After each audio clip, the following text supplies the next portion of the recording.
நம பார்வதி பதையே ரகர மகாதேவ. தென்னாடுடைய சிவனே போற்றி, என் நாட்டவர்க்கும் இறைவா போற்றி. வெற்றிவேல் முருகனுக்கு அரகரூகர. கருணை கடலாக விளங்குகின்ற கந்தபிரான் கருணையினாலே, குருவருள் ஆன்மீக மையத்தினுடைய ஆதரவினாலே இன்று மிக மிக சிறந்த நாள். இன்றைய சொற்பொழிவு ரொம்ப உயர்வு, தற்பெருமைக்காக நான் சொல்லல. வாரியார் சுவாமியுடைய ஞானம் அப்படியே இந்த முன்னுரையிலே எழுதியிருக்கிறார்கள். அவர்கள் பல நூல்கள் எழுதியிருந்தாலும் அந்த எழுதிய நூல்களுக்கெல்லாம் முன்னுரை எழுதுவார்கள். அந்த முன்னுரையே ஒரு புஸ்தகமா போட்டுக்கிறாங்க. அந்த முன்னுரையில கந்தர் அனுபூதிக்கு வாரியார் சுவாமிகள் சொன்ன அற்புதமான உரையை இன்று நாம் கேட்பதற்கு புண்ணியம் செய்திருக்கிறோம். இதில் கலந்து கொண்டவர்களெல்லாம் மிகவும் பாக்கியசாலிகள். வாரியார் சுவாமியுடைய அந்த ஒப்புயர்வற்ற அந்த ஞான பொக்கிஷத்தை ஏதோ உங்களுடைய ஆசையினாலும் பெரியவருடைய ஆசையினாலும் அது மேற்கொண்டு நான் சொல்ல விரும்புகிறேன். இந்த அன்பு கூட்டத்திலே, ஞான வேள்வியிலே கலந்து கொள்கின்ற அடியார்கள் அத்தனை பேர் திருவடிகளுக்கும் சிறியனுடைய நன்றி கலந்த பணிவான வணக்கங்கள். சென்ற சொற்பொழிவு போதுல நன்றி உணர்வு பத்தியே அதை பத்தியே ஒரு தியான சொன்னாங்க. ரொம்ப இந்த உலகத்துல நம்ம எந்த பாவம் செய்தாலும் செய்யலாம், நன்றி மறந்த பாவத்தை ஒருபோதும் செய்யக்கூடாது. வள்ளுவர் சொல்லுகிறார், என் நன்றி கொன்றார்க்கும் உய்வுண்டாம் உய்வில்லை, செய் நன்றி கொன்ற மகக்குனர். அந்த நன்றி உணர்வோடு அன்று அவர்கள் சொன்னது ரொம்ப சிறப்பாக இருந்தது. இந்த உலகத்திலே நாம் கடவுளை வணங்கவில்லை என்றால் நன்றி மறந்த பாவத்துக்கு ஆளாயிடும். தாய் தந்தையரை கவனிக்கவில்லை என்றால் நன்றி மறந்த பாவத்திற்கு ஆகுவோம். தாயில் சிறந்த கோயிலும் இல்லை, ஈற்றாளின் என்ன கோயில் நான்மணிகை கடிகை சொல்லு. அப்பாவை காட்டிலும் அம்மா 1000 மடங்கு உயர்ந்தவர்கள். தாயார எல்லோரும் வணங்கணும். நல்ல நாட்கள்ல இப்ப ஏதோ கல்யாணத்துலதான் பாத பூஜை செய்யறாங்க, இப்ப அதுவும் குறைஞ்சு போச்சு. நமக்கு முதல் தெய்வம் தாயார், அடுத்தது தந்தையார், பிற்பாடு குரு, அப்புறமா தெய்வம். தாய் தந்தையை காட்டுவார், தந்தை ஆச்சாரியனை காட்டுவார், ஆச்சாரியன் இறைவனை காட்டுவார். அதான் மாதா பிதா குரு தெய்வம். இதுல 4 சொன்னாலும் 4 பேரும் 4 பேர் வேலையை அம்மா குருவாகவும் இருப்பாங்க. ஒருவேளை அப்பா தவறிட்டா அப்பா வேலையும் அம்மா செய்வாங்க. குருவாகவும் இருப்பாங்க, தெய்வமாகவும் இருப்பாங்க. வாரியார் சாமி கடவுளை அம்மாவாக நினை அப்படின்னாரு. அப்ப அம்மாவை என்னவா நினைக்கணும்? தெய்வமா நினைனார். அதே அப்பா ஒருவேளை தாயார் தவறி விட்டால் தாயாரோட வேலையும் அப்பா செய்வார், குருவாகவும் இருப்பார். வாரியார் சுவாமிக்கு அவங்க அப்பா தான் குரு. மொத்தம் எங்க அப்பா போட்ட பிச்சை தான் அப்படின்னு இதெல்லாம். எனக்கு 12 வயதாக இருக்கும்போது 10,000 பாடலை மனப்பாடம் செய்ய வைத்தார்ன்றார் தந்தையார். எனக்கு கொடுத்த கல்வி செல்வம் என் தந்தையார் செய்தார்ன்றார். அதே போல குரு அம்மா அப்பா தெய்வம் குருவும்.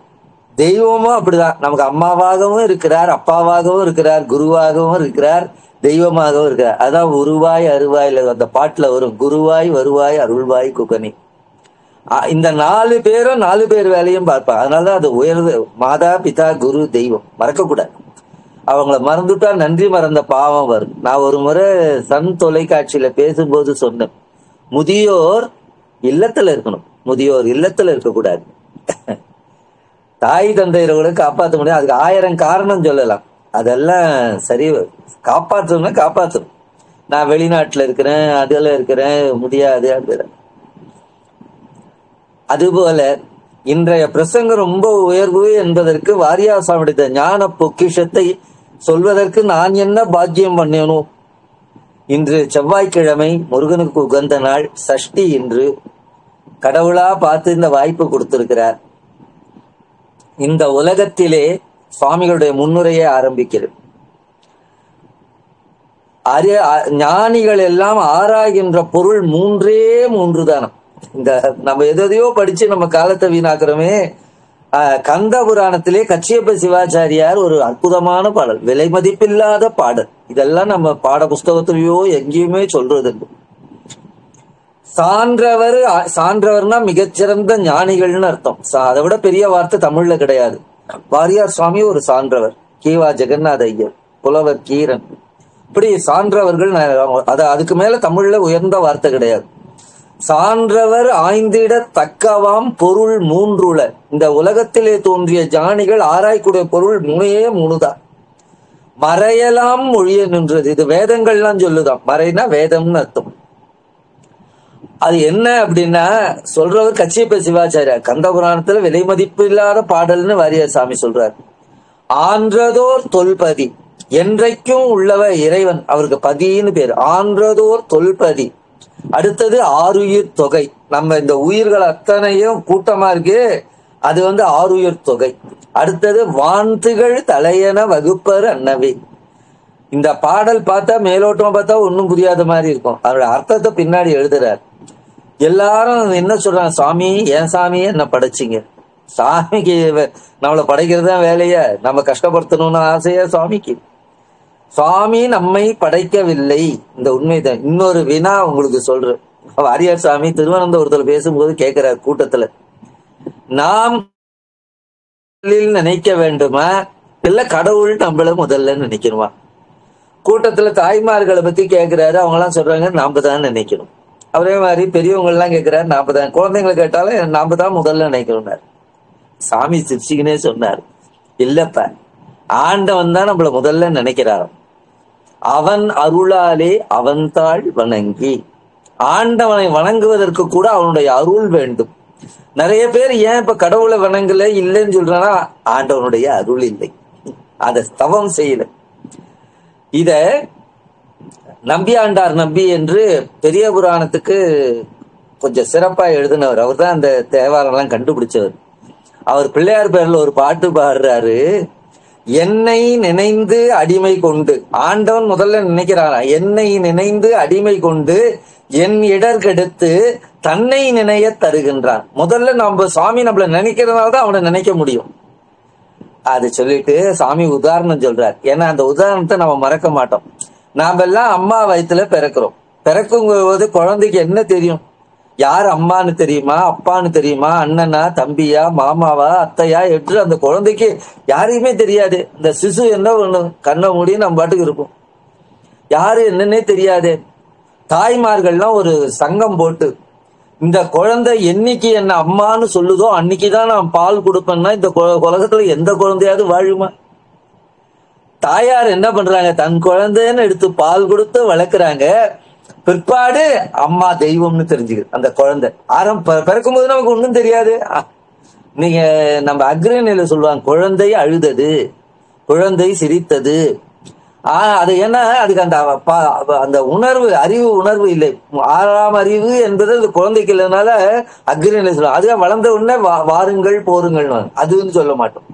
அது என்பது அக்ரணியை குறிப்பது. ஆகையினாலே அம்மா முதல்ல நமக்கு தெரியாது. ஆனா அம்மா நினைந்து நம் குழந்தையாச்சேன்னு, அதுபோல தெய்வம் நம்மை குழந்தை என்று எண்ணி நம்மை காக்கின்றது. ஆண்டவனுக்கு மணிவாசகர் சொல்றார், இன்பமும் துன்பமும் இல்லானே உள்ளானே. ஆண்டவனுக்கு என்ன துன்பம்?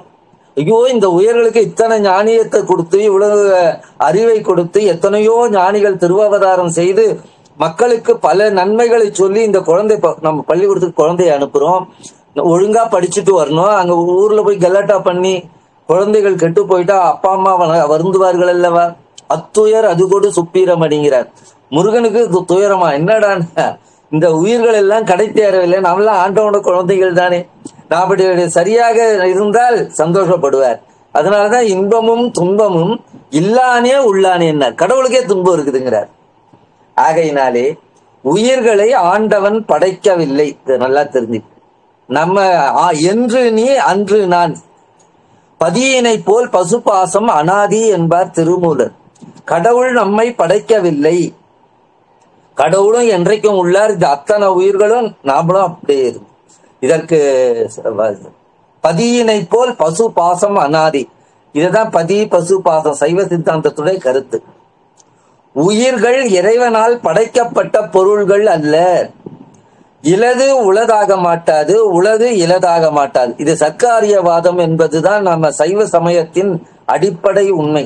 இன்னொன்று, சைவம் என்று சொல்லுக்கு நான் திருநீர் வைத்திருக்கிறேன், சிவத்தை வணங்குகிறேன், அதனால நான் சைவன் ஆவேன். சைவம் என்பது இந்த உலகம் முழுவதுக்கும் அடங்கும். ஞானசம்பந்தர் சொல்றார், நான் அது விரிவா சொன்னா நேரமாகும். ஞானசம்பந்தர் சொல்றார், நின்றதுவும் சரிப்பதுவும் சைவமாகும். உங்க வீட்டு ஆட்டுக்கல்லு குழவி கல்லு எல்லாம் கூட சைவம்டா. உங்க வீட்டுல பசல கொடி இருந்தா நின்றதுவும் சரிப்பதுவும் சைவம் என்னார். இந்த உலகம் முழுக்கும் சைவத்திலே அடக்கம். சைவம் தாய் மதம் போல, தாய்க்கே எல்லா குழந்தையும் ஒன்றுதான். ஆகையினாலே எந்த மதத்தையும் சைவம் வெறுக்காது. அது தாய் போய் யாராவது வெறுப்பாங்களே, தன் குழந்தை மாதிரி தானே. உயிர்கள் நன்றாக மனதிலே பதிய வைத்துக் கொள்ளுங்கள். உயிர்கள் இறைவனால் படைக்கப்பட்ட பொருள்கள் அல்ல. இலது உளதாக மாட்டாது. இப்போ வீடு நம்ம இடிச்சா துகள் துகளா போகும். ஒன்று ஒன்றாக மாறுமே தவிர இல்லாமல் போகுது. இல்லாத பொருள் நூதனமாக வருவதற்கு வாய்ப்பில்லை. கேவலமாகிய ஆணவ இருளிலே ஆன்மாக்கள் கட்டுண்டிருந்தன. அதுக்கு கேவல தசைன்னு பேர். திசை அல்ல, கேவல தசை. அங்கு முழு துன்பம், நமக்கு அறிவே கிடையாது, வெறும் இருள்மயம். அத தாய்மான சுவாமி சொல்லுகிறார், ஆணவ கருவறையில் கண்ணில்லா குழந்தையை போல் கட்டுருந்த எம்மை வெளியில் விட்டுன்னு சொல்றார். இதற்கு நம்ம வாரியார் சாமி உதாரணம் சொல்றார்.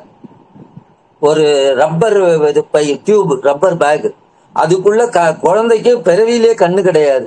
அந்த கண்ணில்லாத குழந்தைய ரப்பர் பையில போட்டு டார்க் ரூம்ல வச்சுட்டா அந்த குழந்தைக்கு பொழுது விடிஞ்சதுன்னு தெரியுமா, பொழுது போச்சுன்னு தெரியுமா, யார் ஆளுகிறார்கள், யார் போகிறார்கள், இன்னைக்கு தொலைக்காட்சியில என்ன சீரியல், எதுவுமே தெரியுமா அந்த குழந்தைக்கு? ஒன்னும் தெரியாது.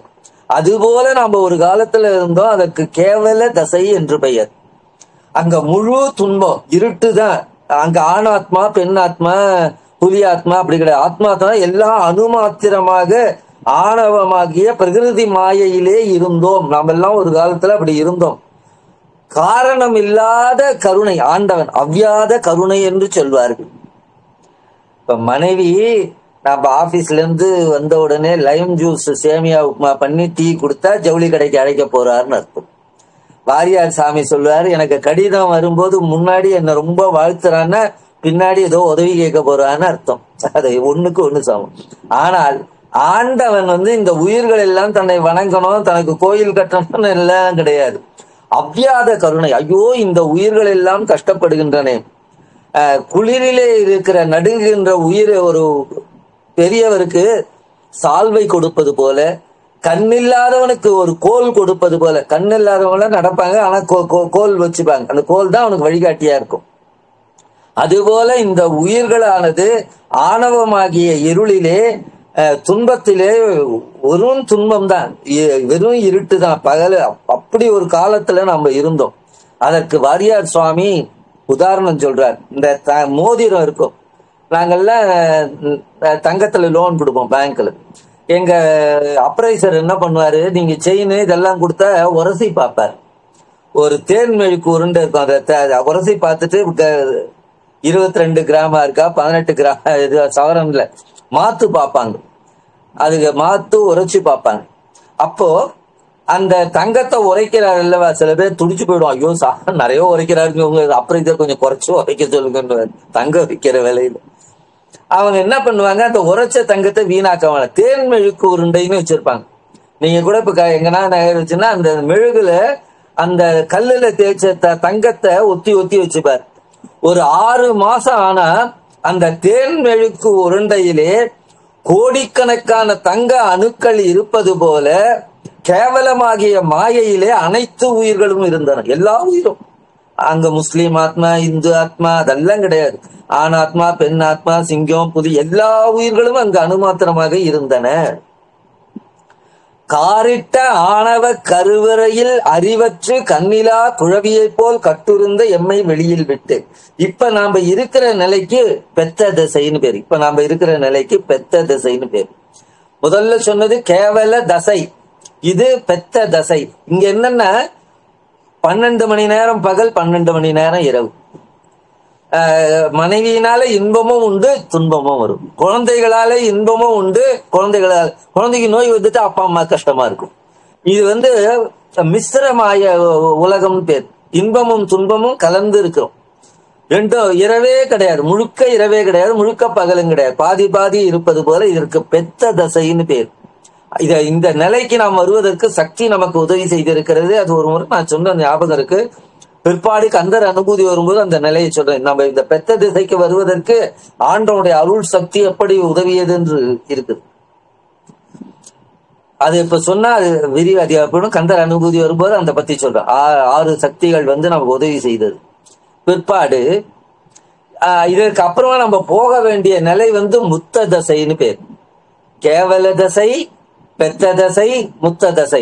அந்த முத்த தசை போவதற்கு தான் நம்ம இத்தனை பயிற்சியும் பண்றோம். அம்மா எவ்வளவோ தியான பயிற்சி சொல்லி கொடுக்குறாங்க. தினம் இந்த குருவல் செல்வ செவி செல்வம்ங்கிறத இதை ஏற்பாடு பண்ணி மக்கள் உய்வு பெற வேண்டும்.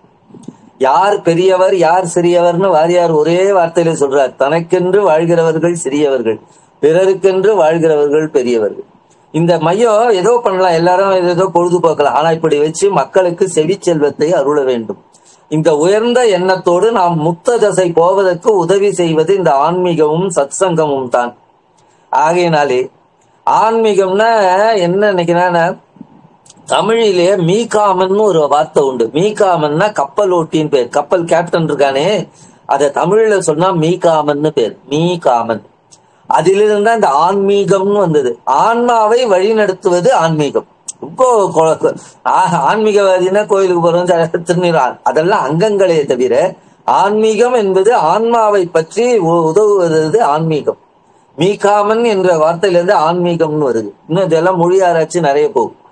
ஆண்டவன் நம்ம இந்த மேல்நிலைக்கு கொண்டு இதுக்கு மேல போகணும். சரி, குளிரால் நடுங்கும் ஒருவனுக்கு சட்டை தருவது போல, கண்ணில்லாத குழவிக்கு கோல் தருவது போல என்கிறார். எனவே இறைவன் என்று உள்ளானோ அன்றே உயிர்களாகிய நாமும் இருக்கின்றோம். என்று நீ அன்று நான் உன் அடிமை அல்லவா என்கிறார் தவராஜ சிங்கமாக இருக்கின்ற தாய்மான சுவாமிகள். எந்நாட்டவர்க்கும் இறையென்று விளங்குகின்ற பரம்பொருளை சிவம் என்று கூறுகின்றன வேத ஆகமங்கள், திருமுறைகள். செம்பொருள் என்று திருக்குறள்ல சொல்லுது. செம்பொருள் என்று பொதுமறை புகழ்கிறது. சிவம், சிவம் என்ற சொல்லுக்கு நகுந்தல ஆணையும் குறிக்காது, சிவன்னா தான் ஆணை குறிக்கும். சிவம் என்பது பொது வாக்கியம். மூவருக்கும் தேவருக்கும் மேலான பொருள். சில பேர் சிவபெருமானை மூவர்ல ஒருத்தரா எண்ணுகிறார்கள். ருத்திரன் வேறு, சிவன் வேறு. மூவரிலே ஒருவராக சிவபெருமானை எண்ணக்கூடாது. சிவம் மூவருக்கும் தேவருக்கும் மேலான பொருள். பிரபஞ்சோ சவம் சாந்தம் சிவம் அத்வைதம் சதுர்த்தம் மன்யந்தே, 4வது பொருளாக இருக்கின்றார் இறைவன். இது மாண்டூகிய உபநிடத்துல வருது.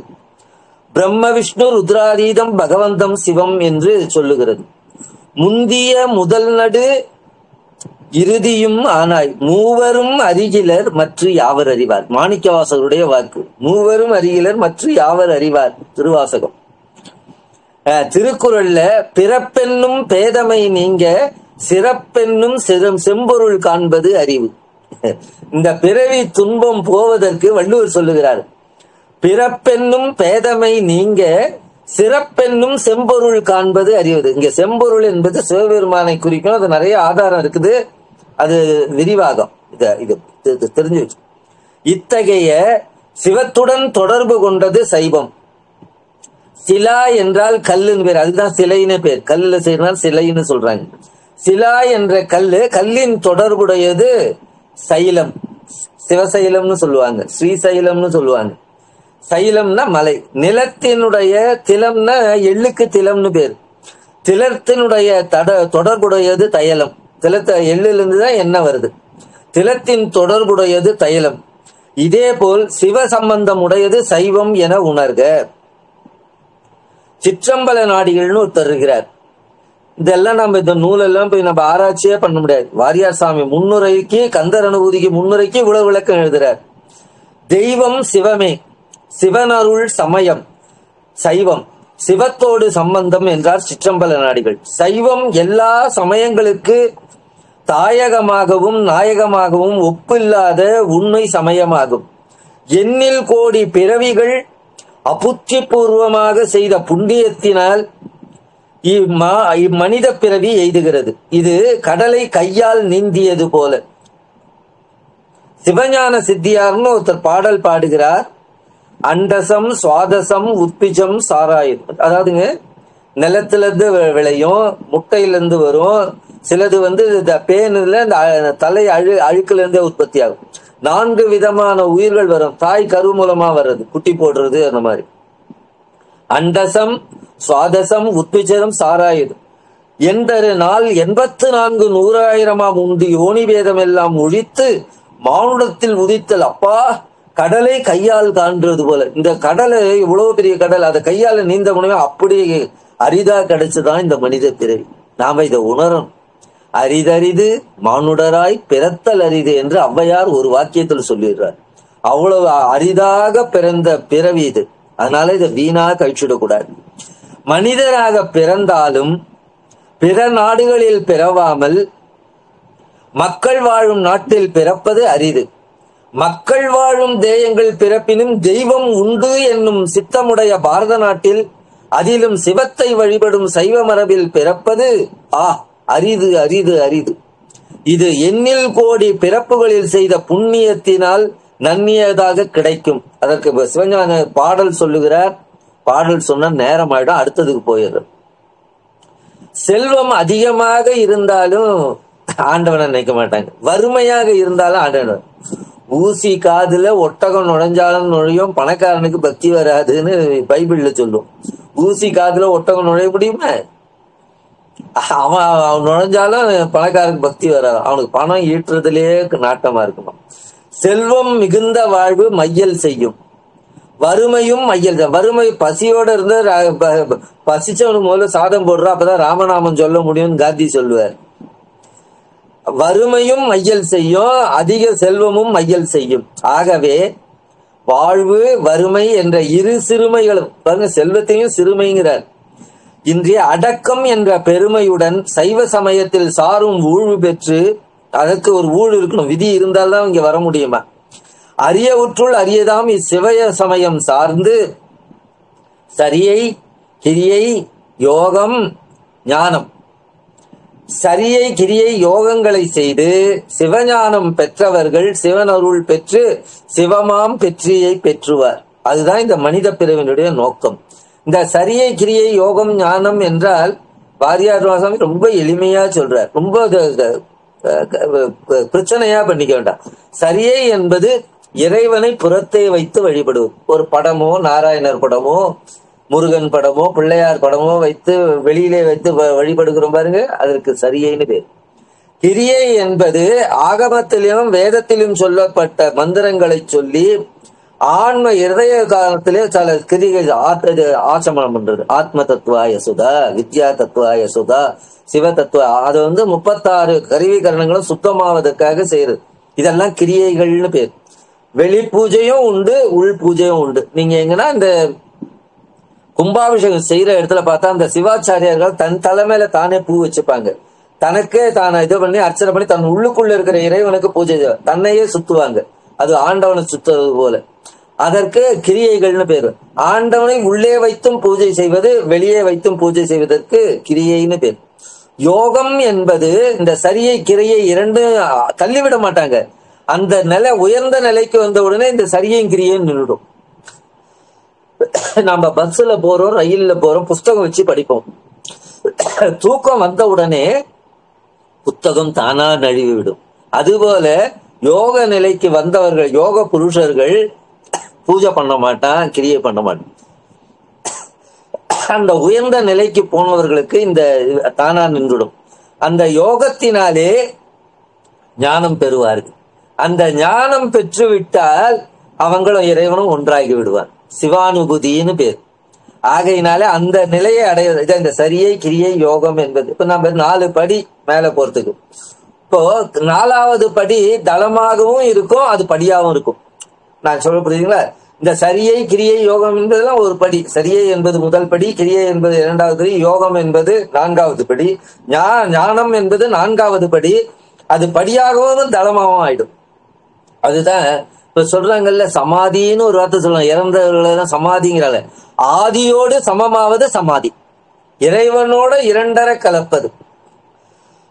இருவினையும் மும்மலமும் அற இரவியோடு பிறவியற ஏகபோகமாய் நீயும் நானுமாய் இருக்கும் வகை பரம சுகம்.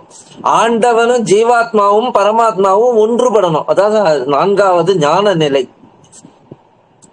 எல்லா பொருளும் அவனுக்கு சிவமாக தோன்றும். அந்த நிலைக்கு போயிட்டா யாருக்கு அந்த மூர்த்தி இப்ப நம்ம நடந்து போறோம், அருகம்புல்லு தெரியும், கத்திரிக்காய் செடி தெரியும், வாழைச்செடி தெரியும், தென்னை மரம் தெரியும், ஆலமரம் தெரியும், மேடு பள்ளம் எல்லாம் தெரியும். நீங்க விமானத்துல போனா என்ன தெரியும்? நாம ரொம்ப உயர்ந்து மேல போயிட்டா இது எல்லாம் வித்தியாசமே தெரியாது. அதனாலதான் ஞானிகளுக்கு இவன் கிறிஸ்துவனா, இவன் முஸ்லீமா, இவன் இந்துவா, முதலியாரா, செட்டியாரா, ஐயரா, ஐயங்கார், இந்த பேதம் எல்லாம் கீழே இருக்கிறவர்கள மேல போயிட்டா அவங்களுக்கு எல்லாம் ஒன்று போல இருக்கு. யாரும் எல்லாம் பகவான் குழந்தைகள், அந்த எண்ணம் வந்துடும். அதுதான் அந்த மேல்நிலை. அது அந்த அதற்கு உதவி ஒவ்வொரு படிப்படியா போகும். சமயங்கள் பல. இவை நுணுகி ஆராய்ந்த ஆன்றோர்கள் 4ஆக பிரித்தார்கள். புறப்புற சமயம், புறச்சமயம், அகப்புற சமயம், அகச்சமயம் என்பன 4. அந்த 4லும் 6 பிரிவு இருக்கு. 6 24 சமயங்கள்.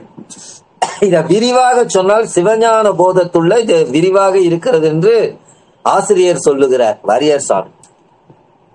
புறச்சமயம் நெறிகளில் நின்று அவற்றில் செய்த புண்ணியத்தின் பயனாக அகச்சமயம் சேர்ந்து ஸ்மிருதிகளை படித்து உழன்ற பின் ஆசிரம நெறியை கடைபிடித்து ஒழுகி அறத்துறைகளை அடைந்து அருந்தவங்கள் செய்து அரிய கலைகளை கற்று அருமறைகள் ஓதி 14 புராணங்கள் உணர்ந்து வேத உபநிடதங்கள் நுட்பங்களை தெரிந்து அந்நெறியில் சென்றவர்கள் பயனாக ஒருவன் சைவத்தின் சமயத்தை அடைகிறான். நாமெல்லாம் எவ்வளவு புண்ணியம் பண்ணி சிவபெருமான பிரதோஷத்துல கும்பிடுறோமே, எவ்வளவு புண்ணியம் பண்ணி. இதெல்லாம் நான் பல ஜென்மால நம்ம செஞ்ச புண்ணியத்தின் பயனால தான் இந்த மனித பிறவி கிடைச்சி சைவத்துல இந்த மாதிரி இறை சிந்தனையோட இருப்பதற்கு நம்ம எவ்வளவோ புண்ணியம் பண்ணிருக்கிறோங்கிறத நம்ம அருள்நந்தி சிவாச்சாரியான்னு இருக்கிறார், சகல ஆகம பண்டிதர்னு பேர். அவர் இதை சொல்றார். நமக்கு இதெல்லாம் புரியாதுங்கிறதுக்காக பெரியவங்க சொன்னதை அப்படியே எடுத்து எழுதார். இதனை இனிய கனி அமுதம் போன்ற செஞ்சொற்களால் எடுத்து சந்தான குரோர்கள் ஒருவரான சகலாகம பண்டிதர் அருள்நந்தி சிவாச்சாரியார் புறப்புற சமயம் நெறி நின்று அகச்சமயம் புக்கு புகழ் ஸ்மிருதி எல்லாம் உழன்று கடைசியில சிவனை அடைகிறார்கள். அந்த பாடல் பெரிதாக போவதால விற்று.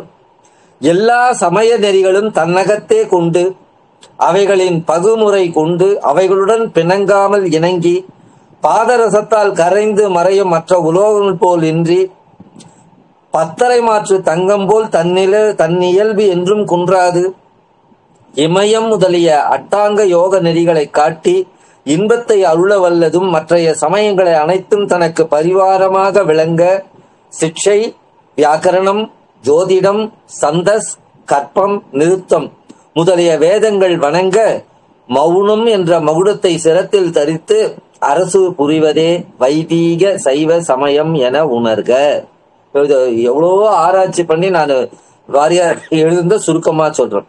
இந்த செப்பெரிய சமய நெறிகளை எல்லாம் இதெல்லாம் சொன்னவர் தாய்மான சுவாமி அனுபூதிமான் சொல்லுகிறார்.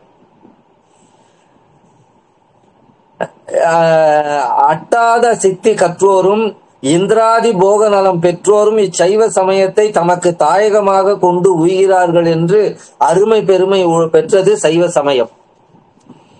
பூக்களிலே சிறந்தது தாமரை, பூவினுக்கு அருங்கலம் பொங்கு தாமரை என்பார் அப்பர் சுவாமிகள்.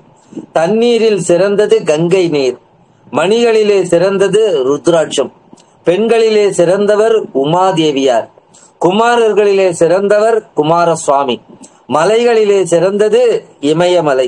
அதுபோல சமயங்களில் சிறந்தது சைவ சமயம். சைவமே சமயம் சமயதீதா பழம்பொருளை கைத்திட வெளிக்காட்டும் இந்த கருத்தை விட்டு பல நெறிகள் எல்லாம் காட்டி இந்த உண்மை நெறியை அடைவதற்கு தாய்மான சாமி சொல்றார், ரொம்ப புண்ணியத்தினாலே தான் முடியுது. சைவ சமயம் சமயமெனில் அச்சமயம் தெய்வம் பிறைசூடும் தெய்வமெனில் ஐவரை வென்று ஆனந்த வெள்ளத்தை அழுதுவது முத்தி எனில் வானங்கள் பெய்க மழை என்னவுடனே மழை பொழிஞ்சதான். வாரியார் சாமி ஒரு பாடல் பாடி இருக்கிறார், அற்புதமான பாடல் சைவ சமயத்தை பத்தி சொல்றதுக்கு. ஓதினுள் கோடி உணர்ந்தும் உணரார். அப்பா நீ கோடி புஸ்தகம் படிச்சாலும் இப்ப நான் சொல்றதோ உணர முடியாது. ஓதி நூல் கோடி உணர்ந்தும் உணரார் பாதி வெண்பாவில் பகரக்கள். வெண்பாவுக்கு 4 வரின்னா இந்த 2 வரி இதுலயே போயிடுச்சு. ஓதி நூல் கோடி உணர்ந்தும் உணரார் பாதி வெண்பாவில் பகரக்கள். இப்ப நமக்கு சொல்றார், ஆதி சிவமே பொருள். இந்த உலகத்துல இறைவன் ஒருவன் தான் பொருள், மற்ற எல்லாம் அழிஞ்சு போயிடும். இந்திரன் இருக்க மாட்டான், சந்திரன் இருக்க மாட்டாரு, இந்த உலகங்கள் இருக்காது. இது இந்த மாதிரி உலகங்கள் பல எண்ணில் கோடி அண்டங்கள். இந்த வெயில் நேரத்துல இந்த கூரை வீட்டிலே வெயில் உள்ள வரும். அந்த அம்மா அப்படி பெருக்கிறாங்கன்னா தூசி கிளம்பும் பாருங்க. இப்படி பெருக்கும் போது தூசிக்கு தெரியும். அந்த வெயில் வெளிச்சத்துல தூசி துகள்கள் பறக்கும். பார்த்தவங்களுக்கு ஞாபகம், தூசி வரவன் அது மாதிரி இந்த அண்டங்கள்லாம் இருந்தான். நம்ம மாதிரி உலகம் தூசி மாதிரி இருக்குமா? அத திருவாசகத்துல வருது இந்த பாடல். அதனால ஆதி சிவமே பொருள். சரி, சிவபெருமான் பொருள் தெரிஞ்சுட்டோம். அவரு போய் எப்படி அடையிறது? ஒவ்வொருத்தரும் ஒவ்வொன்னு சொல்றாங்களே, இதை சித்தி பண்ணணும், அதை பண்ணணும், இதை பண்ணணும்லாம் சொல்றாங்களே. வேற ஒன்னும் இல்ல, அதனை சேரும் நெறி அன்பே. அண்டர்லைன் போட்டு, நாம அன்பாக இருந்தாலே சிவத்தை அடைந்து விடலாம். இப்ப எல்லாம் எரிஞ்சு விடுறாங்களே, எத்தனை கொடுமை பண்றாங்க இப்ப எல்லாம். நான் இந்த தலைப்புக்கு பொருத்தம் இல்லை, இருந்தாலும் மக்களுக்கு தெரியணுங்க. எந்த காரணத்தை கொண்டு இந்த மனித பிறவியை தற்கொலை செய்து அழித்துக் கொள்ளுங்க. எல்லா திருவடியிலும் வணங்கி கேட்டுக்கிறோம். எவ்வளவு துன்பம் இருந்தாலும் கடன் கஷ்டத்துக்காக தற்கொலை பண்ணிக்கிறது, மாமியார் கொடுமை, அப்புறமா கடன் தொல்லை, காதல் தோல்வி, பரீட்சையில தோல்வி அடைஞ்சிட்டோம், +2ல மாணவர் ரிசல்ட் வந்தாலே 2 பேர் தற்கொலை பண்ணிக்கிறார். ரொம்ப துக்கப்படுறேன். இப்ப கூட யாரோ 78 நாள்ல ஒரு குழந்தை திருமணமாகி அவங்க கொடுமை பண்ணதுல அவ இறந்துட்டாருன்னு ஏதோ பார்த்தேன் நான். ஆக எந்த காரணத்துக்குள்ள வணங்கி கேட்டு, நான் பல இடங்கள்ல இது சொல்லி இருக்கிறேன். தற்கொலை செய்து கொண்டால் இவ்வளவு அரிதா கிடைச்ச மனித பிறவியை தூக்கி எறிஞ்ச, நீங்க ஒரு கிஃப்ட் கொடுத்த, ஆண்டவன் கொடுத்த கிஃப்ட் இந்த உடம்பு, தூக்கி அடிச்சா திரும்பி இந்த பிறவி கிடைக்க எண்ணில் கோடி யுகமாகும். ஆகையினால வணக்கத்தோட சொல்றோம், நாமளா எல்லாரையும் காப்பாற்றணும். எவ்வுயிரும் காக்கவோர் ஈசன் உண்டோ இல்லையோ, அவ்வுயிரில் நாம் ஒருவர் இல்லவோ. நம்ம காப்பாத்துறது அவன் பொறுப்பு. நீங்க ஏன் கவலைப்படுறீங்க? எல்லாரையும் காப்பாத்துறதுக்கு கடவுள் இருக்கிறாரு. நீங்க தான் எல்லாத்தையும் தாங்குற மாதிரி இருக்கீங்க. எல்லாருக்கும் ஆண்டவன் நிச்சயமா ஒரு வழி காட்டுவார். எந்த காரணத்தை கொண்டும் நாம் தற்கொலை செய்து கொள்ளக்கூடாது. இவ்வளவு கஷ்டமான பிறவி. அதனால அந்த இறைவனை அடைவதற்கு எளிய வழி அன்பு தான். அந்த அன்பு இல்லாதனால்தானே அந்த குழந்தையை துன்புறுத்துறாங்க. அன்பு உலகத்துல குறையறதுனால தானே இவ்வளவு டிவோர்ஸ் வருது. ஒழுக்கத்தை குறைச்சிக்கிட்டே வராங்க. இந்த நல்ல விஷயங்கள், ராமாயணம், பாரதங்கள், பகவத்கீதை, இதிகாசங்கள் எல்லாம் படிக்காத பாவம். காஞ்சி பெரியவர்கிட்ட ஒரு முறை கேட்டாங்க, மகா பெரியவர்கிட்ட, சுவாமி இந்த கலியுகத்துல இவ்வளவு கஷ்டம் நடக்குதே, இதுக்கெல்லாம் நான் சொன்னா யார் கேட்க போறேன்? இருந்தாலும் நான் சொல்றேன். ராமாயணமும் பாரதமும் 2 இதிகாசங்களும் 2 கண்கள் போன்றது. மக்களை மக்களாக வாழச் செய்யக்கூடிய நூல் இவை. இப்பொழுது ராமாயணம் பாரதம் சொல்பவர்களும் குறைந்து விட்டார்கள், கேட்பவர்களும் குறைந்து விட்டார்கள். கலியிலே துன்பம் வருகிறது என்று மகா பெரியவர் சொல்றார். நம்ம குழந்தைங்களுக்குலாம் ராமாயணமோ பாரதமோ தெரியல. ஆதி சிவமே பொருள், அதனை சேரும் நெறி அன்பே. இவ்வளவு எளிமையா யார் சொல்லுவாங்க? இந்த உலகத்துல நான் சிவம்னு சொல்றேன், நீங்க நாராயணர் கும்பிடுற நாராயணன் வச்சுக்கோங்க, பிள்ளையார் கும்பிட்டா பிள்ளையார், முருகனை கும்பிட்டா. ஆதி சிவமே பொருள், அதனை சேரும் நெறி அன்பே. உள்ளத்துல இன்னார் எல்லார்கிட்டயும் அன்பாக இருக்கணும். அதனால்தான் அன்பும் சிவமும் 2 என்பர் அறிவிலார்னா திருமூலர். அம்மா பவமே பகை. எது நமக்கு பகை? பிறவிதான் நமக்கு பகை. ஆனா பிறந்து, பெண்ணா பிறந்து, புலியா பிறந்து, எலியா பிறந்து, எத்தனையோ பிறவி. இறப்பது, புனரபி ஜனனம், புனரபி மரணம். அதெல்லாம் எல்லாம் அருள் கண்ணால பாக்குறோம். வெறும் அறிவு கண் கொண்டு ஆராய்ச்சி பண்ணக்கூடாது. இது செம்பு தானே, இது கல்லு தானேன்னா அருள் கண் கொண்டு பார்க்கணும். கோயில்ல இருக்கிறது கல்லு தான், கும்பாபிஷேகம் அதுவே தெய்வம். கரன்சி நோட்டு நாசிக்கு போறதுக்கு முன்னாடி வெள்ளை பேப்பர், உள்ள போயிட்டு வந்தா கரன்சியா மாறும். அது போல திருமணம் ஆகிறதுக்கு முன்னாடி அவங்க யாரோட குழந்தைய, திருமணமானா நம்ம மனைவி ஆயிடுறாங்க. அதுபோல கல்லு கடவுளாக மாறுகிறது. இன்னொரு முறை அந்த பாடல சொல்றேன். ஓதி நூல் கோடி உணர்ந்தும் உணரார் பாதி வெண்பாவில் பகரக்கேள், ஆதி சிவமே பொருள், அதனை சேரும் நெறி அன்பே பவமே பகை அருளால் பார். இதெல்லாம் அருள் கண்ணு கொண்டு பார்க்கணும். இதுகாரும் கூறியவற்றால் சைவ சமயத்தின் தனிப்பெரும் சிறப்பு ஓரளவு உணர்த்தப்பெற்றது. சிவபரம்பொருளின் தொன்மை வடிவு 6முக வடிவு. தொன்மையும் நன்மையும் உடைய இந்த 6முக வடிவு அனாதியானது. பாம்பன் சுவாமிகள் ஆறுமுக சிவம் ஐமுக சிவம் என்றே சொல்லுவார். இறைவனுடைய 5 திருமுகங்கள் ஈசானம், தத்புருஷம், அகோரம், வாமதேவம், சத்யோஜாதம். திருச்செந்தூரிலே முருகப்பெருமான் 5 சிவலிங்கங்களை வைத்து சந்தனா சைலம்னு பேர், சந்தனமலைன்னு பேர். அந்த சுவாமியினுடைய பின்பக்கம் திரும்பி பாத்தீங்கன்னா அங்க 5 சிவலிங்கம் இருக்காங்க. ஏதோ டிக்கெட் கொடுக்குறாங்க, உள்ள போய் பார்க்கலாம். 5 சிவங்களை வச்சு முருகப்பெருமான் சிவனை பூஜை செய்த தலம். அவர் பூஜா மூர்த்தியாக இருக்கிறார். ஈசானம், தத்புருஷம், அகோரம், வாமதேவம், சத்யோஜாம். இவை முறையே இந்த எப்படி இருக்குன்னா ஆகாயம், கிழக்கு, தெற்கு, வடக்கு, மேற்கு என்ற 5 திசைகளை நோக்கி உள்ளன. இதுல உங்களுக்கு தெரிந்து கொள்வதற்காக ஈசானம் என்பது எல்லாவற்றையும் ஆளும் தன்மையுடையது. தற்புருடம் என்பது தேவ சரீரம், மானுட சரீரம் ஆகியத்தில் அதித்தித்து வந்து நிற்பது. அதான் அந்தனாவதும் காட்டி வந்தான், தெய்வ மனித ரூபம் வாங்க. வாமதேவம் என்பது அறம், பொருள், இன்பம், வீடு ஆகியவற்றை ஆன்மாளுக்கு அருள வல்லது. அந்த வாமதேவம். இன்னொரு குறிப்பு, வாரியார் சாமி நிர்வாண தீட்சை வாங்கும் போது ஈசான சிவாச்சாரியருக்கு அவருக்கு பேர் அப்ப கிருபானந்தவாரிங்கிற பேரை வாமதேவ சிவம்னு வைக்கிறார். வாமதேவ சிவம்னு பேர் வாரியார் சுவாமிக்கு நிர்வாண தீட்சை வாங்கும் போது ஈசானிய சிவாச்சாரியார் அளித்தது. அந்த வாமதேவம் என்னன்னா அறம், பொருள், இன்பம், வீடு ஆகியவற்றை ஆன்மாக்களுக்கு அருள வல்லது. அவர் எவ்வளவு அந்த ஈசான சிவாச்சாரியார் வாரியார் எப்படி சொல்றாரு, மக்களுக்கு நல்வழி காட்டினார். அது மாணிக்க வாசகரும் வழிகாட்டி, அதுபோல நம் காலத்துல வாழ்ந்தவர் வாரியார் சுவாமிகள் ஒரு வழிகாட்டி. அவர் என்ன அவர் அந்த பேருக்கு ஏற்ற மாதிரி மக்களுக்கு அறத்தை போதித்தால், பொருள்னா என்ன, இன்பம்னா என்ன, வீடு ஆகியவற்றை தினந்தோறும் சொன்னார். ஒரு நாளைக்கு நாளே இல்லை, தினந்தோறும் போய் மக்களுக்கு பக்தி பயிரை வளர்த்தார்கள். அவர் பேரு அப்படி வாமதேவ சிவன் பேர். சத்யோஜாதம் என்பது உயிர்களுக்கு உடல்களை தோற்றி உள் தோன்றி அருள வல்லது. இந்த 5 முகங்களோடு கீழ்நோக்கும் அதோ முகம் சேர்ந்து 6 முகம் ஆகி சிவம் உயிர்களுக்கு தனிப்பெரும் கருணை புரிகிறது. 5 முகத்தோடு அதோ முகம் தந்து திருமுகங்கள் 6 ஆகி என்பது கந்தர் கலிவென்பார். இத்தகைய எந்தை கந்தவேளின் இன்னொருள் பெற்றோர்கள் பலர். நக்கீரர், சிகண்டி முனிவர், பொய்யாமொழி, ஔவையார், வசிஷ்டர், காசிபர், இடைக்காடர், சிதம்பர முனிவர், சிற்றம்பல நாடிகள் முதலிய பலர். இப்போ பாம்பன் சாமி இருக்கிறாங்க, வள்ளலார் இருக்கிறாங்க, அவங்களெல்லாம் அருள் பெற்றவர்கள். இவர்கள் முருகவேள் மலர் வாக்கால் பிரணவ மந்திரம் உபதேசம் பெற்றவர்கள்.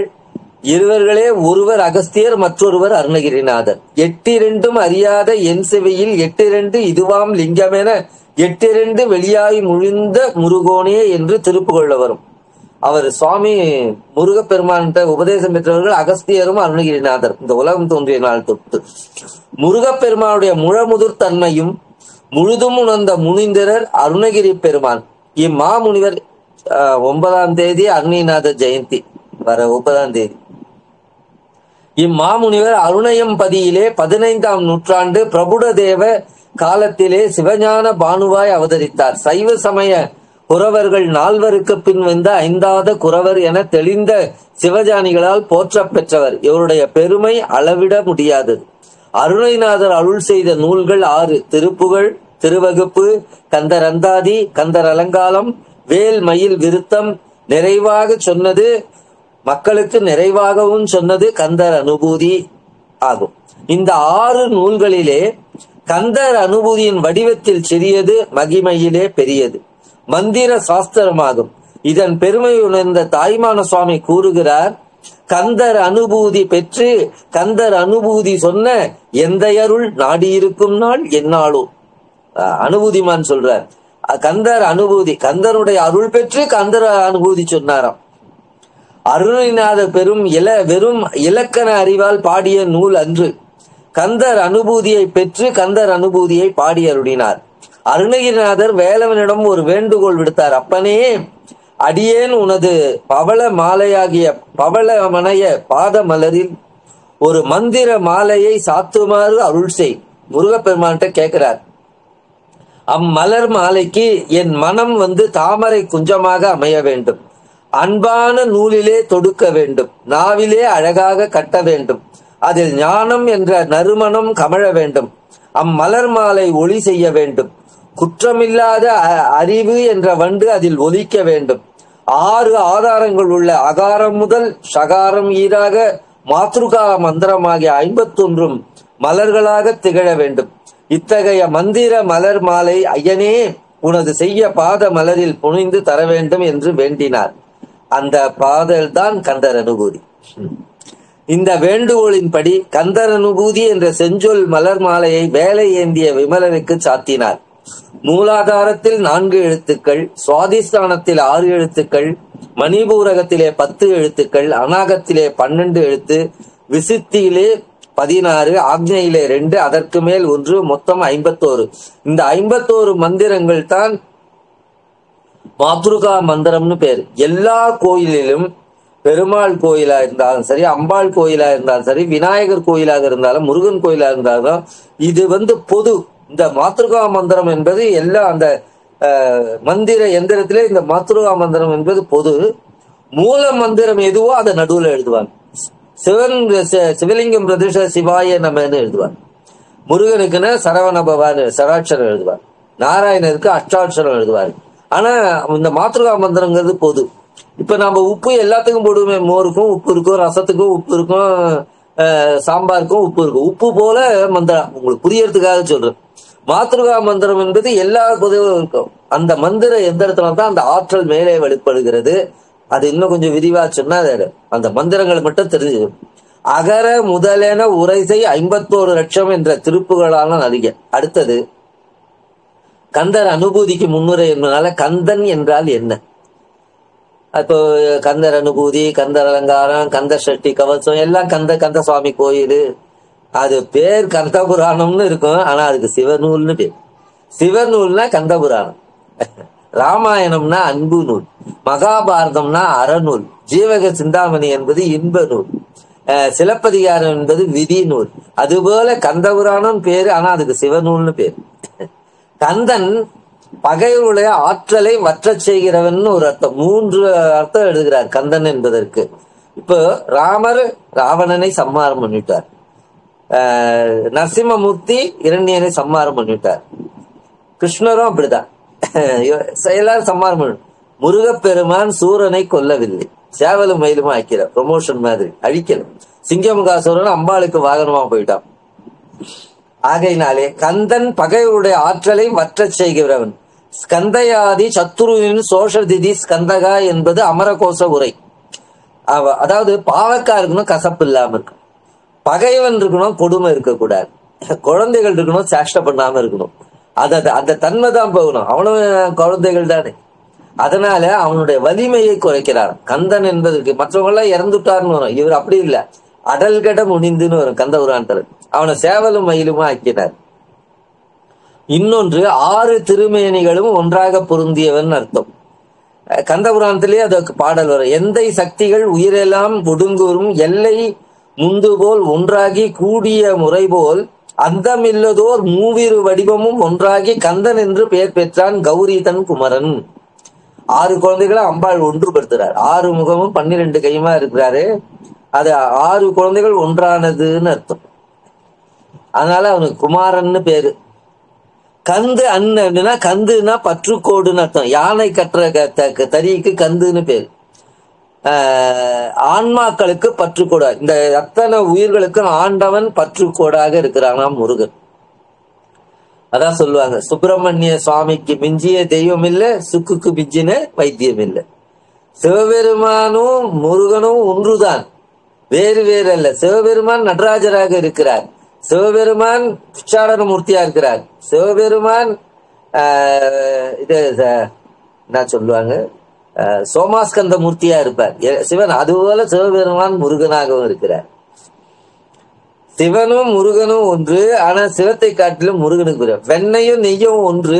வெண்ணெய் மாதிரி சிவபெருமானா, நெய் மாதிரி முருகன். நெய்யில கொஞ்சம் மனம் இருக்குமா. தங்கம், கட்டி தங்கம் சிவபெருமான், ஆபரணமான தங்கம் முருகனா.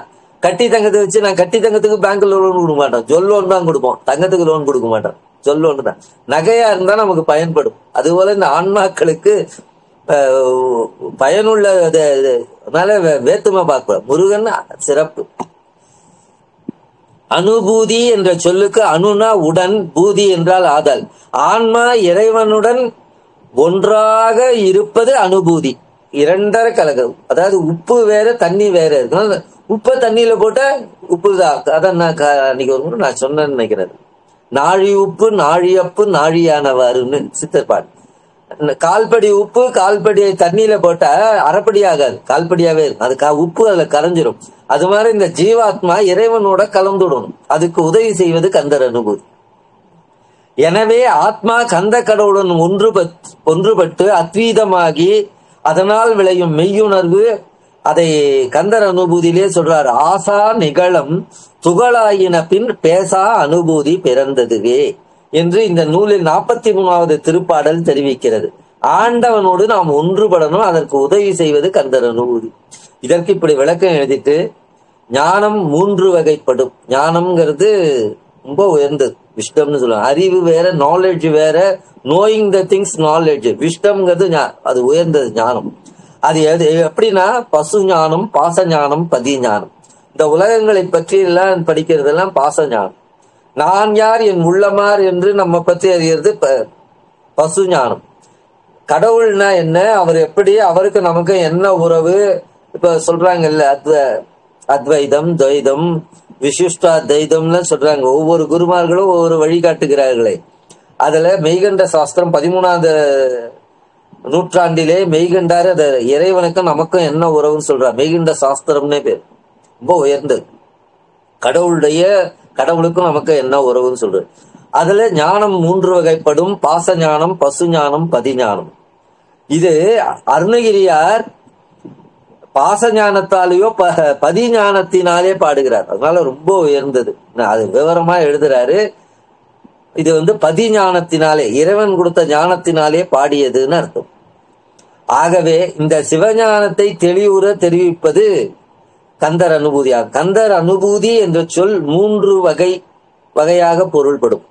கந்தரை சேர்ந்து அடையும் அனுபூதி, ஐ என்ற 2ஆம் வேற்றுமையும் உருவும் பயனும் உடன் தொக்க நிலை. கந்தரால் அடையும் அனுபூதி, ஆள் என்ற 3ஆம் வேற்றுமை உருவும் பயனும் உடன் தொக்க தொடர்நிலை. கந்தரின் கண் அடையும் அனுபூதி, கண் என்ற 7ஆம் வேற்றுமையுடன் சொல்க. இதை கொஞ்சம் நான் விளக்கமா சொல்றேன், ஏன்னா இது உங்களுக்கு நேரா புரியாது. கந்தரை சேர்ந்து அடையும் அனுபூதி என்பது இருவினை ஒப்பு, மலபரி பாகம், சத்தினி பாதம். இதெல்லாம் இருவினைனா நல்வினை தீவினை. மலபரிபாகம்னா ஆணவமலம், கண்மமலம், மாயாமலம். அது அதுல மாயாமலம் என்றைக்கும் இருக்கும், அது வலி குன்றி இருக்கும். மலபரிபாகம்னா மலம் பக்குவப்படுது. ஆன்மமலம், கண்மமலம், மாயாமலம். ஆன்மாக்களுக்கு என்ன ஆணவமலம் கூடவே இருக்கும், அதனுடைய வலிமை குன்றி போகணும். அதுதான் மல பரிபாகம், பக்குவப்படுதல்னு பேரு. சத்தினி பாதம்னா சக்தியினுடைய அருள் அதிகமா இருக்கு. இது 3 இருந்தால் தான் நம்ம இறைவன் அடையணும். என்ன சொல்றாரு? இருவினை ஒப்பு, மலபரிபாகம், சத்தினியின் பாதம்னா அன்பு மிகுதல், ஆண்டு அருள் சக்தி உதவி செய்யணும் என்று 3ஐயும் முறையே அடைந்து பக்குவப்பட்ட ஒருவர் எல்லா உயிர்களும் தம்மை போல் இன்பம் அடைய வேண்டும் என்று கந்த கடவுளின் கருத்துக்கு இணங்க அவரை அன்புடன் வழிபட்டு தாம் வேறு கந்த கடவுள் வேறு எனாது உடலும் உயிரும் அவருடன் கலந்து ஒன்று அத்வீதத்தை குறிக்கும். அடுத்தது 2வது சொல்றாரு, கந்தரால் அடையும் அனுபூதி என்பது அங்கனம் ஒன்றுபட்ட அத்வீத நிலையை அடைவதற்கு கந்த கடவுள் கதிரவன் ஒளியும் கண்ணொளியும் போல. அது என்னன்னா, இப்போ சூரிய வெளிச்சம் இருந்தாதான் எதிரில யார் இருக்கிறாங்க, கண்ணுல ஒளி இருக்கு, ஆனா இன்னொரு ஒளி துணை செய்தா. இப்ப நம்ம பகல்ல சூரியன் இருக்காரு, இரவுல விளக்கு போட்டுக்கிறோம். அது எதிரில இருப்பது ஆனா பெண்ணா என்று விளக்குவதனால்தான் அதுக்கு விளக்குனே பேரு. அப்போ கண்ணுல ஒளி இருந்தாலும் இன்னொரு ஒளி துணை செய்தால் என்று இன்னொன்னு கண்ணு பார்க்க முடியாது. அதான் இந்த இடத்துல சொல்றாரு, அங்கனம் ஒன்றுபட்ட அத்வீத நிலையை அடைந்தவர்களுக்கு கந்த கடவுள் கதிரவன் ஒளியும் கண்ணொளியும் போல அவரில் வேறாக இருக்கிறார். சூரியன் எங்கோ இருக்கு, நம்ம கண்ணு இங்க இருக்கு, இருந்தாலும் அது உதவி செய்து தூரக்க இருந்து தங்கள் அத்வைத உதவி செய்த பொறுப்புல ஆண்டவன் வேறாக, அதாவது அத்வைதமாவும் இருக்கிறார், துவைதமா இருக்கிறார். முதல்ல சொன்னது இரண்டற்ற நிலை, இது வேறாக இருக்கிறது சொல்றார், அத்வைத நிலை சொல்றார். கந்தரின் கண்டு அடையும் அனுபூதி, இது 3வது. அங்கனும் வேறாய் நின்று அறிவித்து காட்டும் உதவி செய்யும் பெற்றாரை கந்த கடவுள் உயிரறிவும் கண்ணொளியும் போலங்கிறார். அதாவது இப்ப நம்ம கண்ணுல ஒளி இருக்கு, உயிர் இல்லைன்னா இந்த கண்ணு வேலை பார்க்காது. உள்ள உயிர் இருந்தா தானே அது காது கேட்கும், கண்ணு கேட்கும், எல்லாம் செய்யும், பார்க்குவேன். இத நிறைய அர்த்தம் விளக்கம் சொல்லணும்னு ஆசை, நேரம் போயிடுது. அப்பர் சுவாமிகள் அந்த இறைவனோட சேர போகிற உன்னுள்ளே 9 வாசல் வைத்தாய் ஒக்க அடைக்கும் போது உணரமாட்டேன் பூம்புகலூர் புண்ணியானே.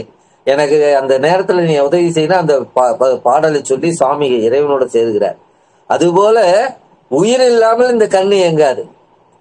அதான் இங்க சொல்றார். வேறாய் நின்று அறிவித்து காட்டும் உதவி செய்யும் பெற்றாரை கந்த கடவுள் உயிரும் கண்ணொளியும் போல் தம்மோடு உடனாக செயலிருந்து செலுத்தியும் உதவி செய்து உடனாக நிற்கிறார்.